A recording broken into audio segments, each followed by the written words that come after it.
Acabou mais uma semana, essa aqui marcada pela vitória de Joe Biden lá nos Estados Unidos, que voltou a pesar positivamente nos mercados nesta sexta-feira, e também pela vacina da Pfizer, anunciada na segunda-feira com 90% de eficácia. Com isso, ganhos nas bolsas do mundo todo. Boa noite a você, investidora, investidor. Começa agora o seu saldo do dia 13, sexta-feira 13, mas não teve muito terror nas bolsas não. Sexta-feira 13 terminou com o Ibovespa em alta de mais de 2%, 2,16% de alta, uma alta acumulada na semana de quase 4%. O dólar comercial, no entanto, mostrando que nem tudo está a salvo, afinal de contas, há uma crise, e essa é a maior crise mundial econômica em quase um século. No Brasil as coisas ficam ainda mais complicadas com os riscos fiscais. O dólar comercial acumulou na semana 1,5% de alta, acabando aos R$ 5,47. Hoje teve uma queda pequenininha, uma correção de 0,07%. Falei que a vitória do Biden voltou a pesar. Desde segunda-feira, desde sábado, na verdade, quando algumas agências já passaram a confirmar a vitória de Biden, ninguém põe muita fé de que o esperneio do atual presidente americano, Donald Trump, vá dar em algo. Ele segue acusando as eleições americanas de fraude, sem apresentar provas, como você bem sabe. E, enfim, a incerteza que tinha ainda no ar, embora já se colocasse como certo que Biden sairia vitorioso já no final, nos últimos dias da semana passada, essa incerteza saiu da frente, investidores se sentiram mais seguros no mundo todo a tomar risco. Nessa sexta-feira teve um reforço dessa segurança, porque mais agências lá nos Estados Unidos começaram a falar que Biden ganhou no estado do Arizona. Nem todas elas estavam projetando essa vitória. No fim do dia, mais agências também começaram a confirmar a vitória de Biden no estado da Geórgia. Com isso, de novo, teve um ganho de ânimo, digamos assim, nas bolsas do mundo, que ontem, você deve se lembrar, na quinta-feira, botaram o pé no freio da animação que vinha desde segunda com a vacina anunciada pela Pfizer com mais de 90% de eficácia. O que assusta o mundo todo bom, nos Estados Unidos acho que já é a terceira onda, né, de Covid-19, novos recordes sendo batidos. As últimas 24 horas de novo foram de recordes de contágio sendo batidos lá nos Estados Unidos, mas com essa confirmação de Biden vitorioso, veio um ânimo apesar do baque tomado ontem pelas bolsas. Aliás, para ajudar a dar ainda mais ânimo nesse sentido de tirar essas incertezas da frente, advogados de Trump, por exemplo, na Pensilvânia, bom, não são mais advogados de Trump, eles estavam defendendo Trump, tentando fazer recontagem por lá, eles pularam fora, abandonaram o caso, e isso trouxe ainda mais certeza para os investidores de que pode bater o pé Donald Trump, mas é Biden que será o novo presidente dos Estados Unidos em 2021.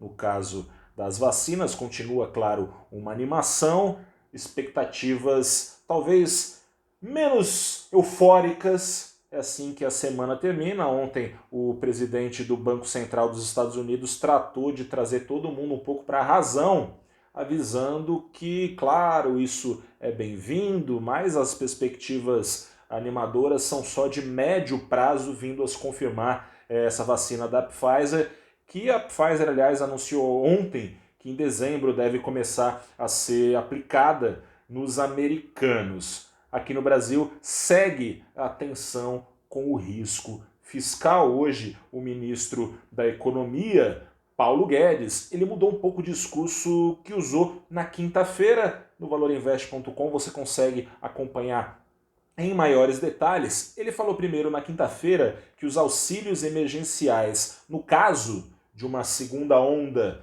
de contágio aqui no Brasil não são uma possibilidade, segundo eles, bom, pelo menos o que ele havia dito na quinta-feira, são uma certeza. Ele falou ainda que um programa de transferências de renda deve vir sim, novo programa, no ano que vem. Ou um Bolsa Família turbinado, ou o Renda Brasil, que já tinha virado Cidadã, depois virou Brasil, bom, virou Brasil de novo, ou o Renda Brasil. E ele disse na quinta-feira que essa decisão não seria técnica, nas palavras dele, depende da política, seria uma escolha política. Não pegou isso muito bem, hoje ele mudou um pouco.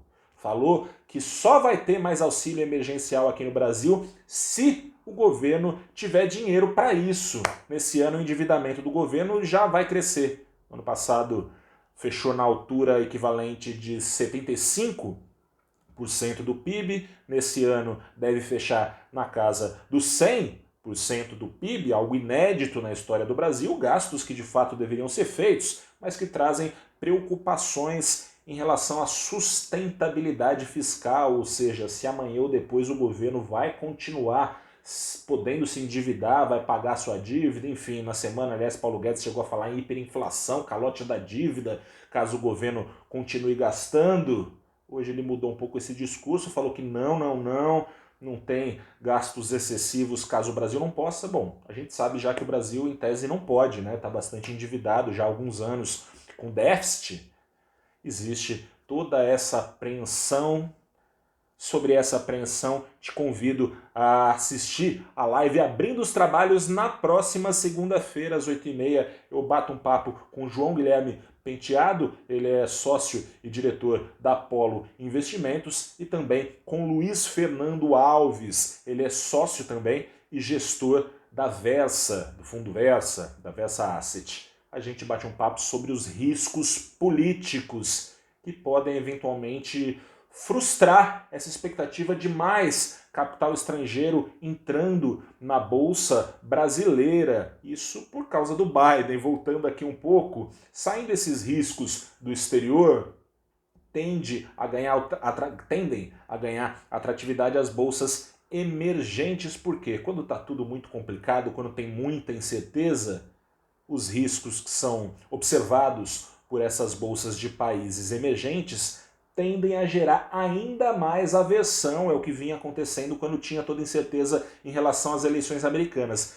Tiradas da frente essas incertezas, ganham atratividade essas bolsas, no caso da brasileira, em tese, ganha ainda mais. A Bolsa Brasileira foi uma das que mais se desvalorizou na crise, muito embora o Ibovespa tenha, em termos nominais, já alcançado ali o seu patamar quase pré-crise. Vamos combinar que o dólar ficou bem mais caro esse ano, portanto, ficou muito barata a Bolsa Brasileira. Só para você ter uma ideia, vou pegar rapidinho aqui no terminal do Valor Pro, serviço de notícias em tempo real do Valor Econômico. O dólar no ano até aqui acumula uma alta de 36%, é bastante coisa, vamos combinar. O real foi a moeda que mais se desvalorizou no mundo entre as principais. Bolsa Brasileira está barata, depende, agora voltando aqui para o risco político brasileiro, depende do risco político / fiscal não atrapalhar para essa atratividade se confirmar esse fluxo de possíveis capitais vindos dos estrangeiros, que estão pulando fora bastante aqui do Brasil no ano, mas que em novembro já tem colocado bastante dinheiro, está lá no Valor Invest, você acompanha, tem o fluxo atualizado até aqui, bilhões têm entrado tanto no mercado à vista quanto no futuro aqui no Brasil. Isso se mantém, é claro, se os riscos políticos ajudarem. A gente conversa, então, eu, o João Guilherme da Polo e o Luiz da Versa, na segunda-feira, às 8h30, no canal do YouTube do valorinvest.com, no nosso Facebook, no nosso Twitter. Vamos ver o que a política brasileira, que deve, a partir da próxima semana, voltar a concentrar boa parte das atenções. Vamos ver o que a política brasileira nos reserva. Passadas as eleições municipais, afinal de contas, vai voltar o debate fiscal com tudo. Está prometido, de novo, ontem Paulo Guedes falou, que seja retomada a discussão sobre novas transferências de renda após as eleições. Tem eleição nesse fim de semana. Vote com consciência. e se segure na cadeira quando as eleições acabarem. Grande abraço, continue conosco no fim de semana, a gente se fala na segunda-feira. Um abraço, tchau, tchau.